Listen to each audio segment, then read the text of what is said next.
So guys, আপনারা দেখতে পাচ্ছেন যে আমি কিভাবে জাহাজ নিয়ে চলে এসেছি জলের মধ্যে, এবং এটা একটা ট্রিক্স এবং এটা সবাই জানে না।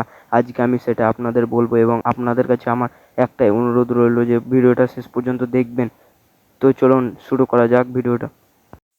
সো গাইজ, সর্বপ্রথম আপনাদের যেটা করতে হবে, আপনাদেরকে প্রথমেই আসতে হবে একটা কোনো বড় বিল্ডিং এর কাছে, এবং প্রথমেই যেটা করতে হবে, আমি চলে এলাম গাড়ি নিয়ে একটা বিল্ডিং এর কাছে, নেমে পড়লাম গাড়ি থেকে, এবং এই ট্রিক্সটা অন্য কোনো ইউটিউবার আপনাদের বলবে না, শুধু আমি মাত্র বলছি এবং এটা আমি নিজে করে দেখেছি। সর্বপ্রথম আপনাদের সর্বপ্রথম কাজ হলো যে এই বিল্ডিংগুলোকে নতুন করে সাজানো। এখানে গিয়ে এখানে লিখতে হবে B10 এবং বিল্ডিংগুলো পুরো চেঞ্জ হয়ে যাবে। এটা আপনাদেরকে সর্বপ্রথম খেয়াল রাখতে হবে, এবং ভিডিওতে আমি যা যা করছি আপনারা সেম টু সেম তাই করবেন এবং ট্রিক্সটা তবেই কাজ করবে। এখন আমি আপনাদের বোর্ডের চিট কোডটা দেব।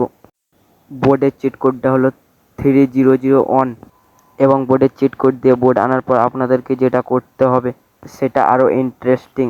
সেটা আপনাদেরকে এবার যেটা করতে হবে, জম্বি আনার জন্য জম্বির চিট কোডটা হলো 2030, এবং এটা ডায়াল করার পরে পরেই জম্বিগুলো চলে আসবে, এবং আপনাকে একটা মাথায় রাখতে হবে যে জম্বিগুলোকে একত্রে আনার চেষ্টা করবেন এবং এই জম্বিগুলো আপনাকে সাহায্য করবে, এবং আমিও জম্বিগুলোকে একত্রিত করার চেষ্টা করছি এবং আপনারাও সেভাবে একইভাবে চেষ্টা করবেন। এবং জম্বিগুলো একত্রিত হওয়ার পরেই জম্বিগুলো একত্রিত করার পরে পরে বোর্ডের কাছকে তাদেরকে নিয়ে চলে আসবেন। এবং আরেকটা কথা সবচেয়ে ইম্পর্টেন্ট, সেটা হলো যে বোর্ডটা কিন্তু আপনাকে বিল্ডিংয়ের পাশে রাখতে হবে, এবং জম্বিগুলো চলে এলে আপনাকে বোর্ডের উপরে বসে যেতে হবে এবং তারা আপনাকে জলের মধ্যে পাঠিয়ে দেবে। সো গাইজ, আশা করি আপনারা সবাই বুঝতে পেরেছেন যে কিভাবে এটা হবে, এবং ভিডিওটা যদি একটুও ভালো লেগে থাকে তো লাইক, কমেন্ট, সাবস্ক্রাইব করতে ভুলবেন। তো দেখা হচ্ছে পরবর্তী ভিডিওতে, ততক্ষণের জন্য বাই।